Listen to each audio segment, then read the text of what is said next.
Okay, this is what we're removing today.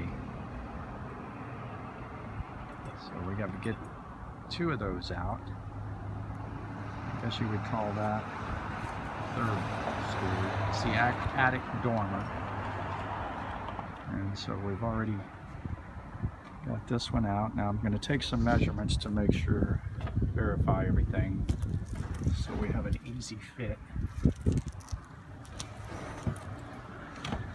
We're about 25 feet up. 4 sections. 1, 2, 3, 4 sections. So my feet are at 20 feet. About 20 foot up in the air. Completely tied off. All right, we'll check back with you. Stay tuned for more.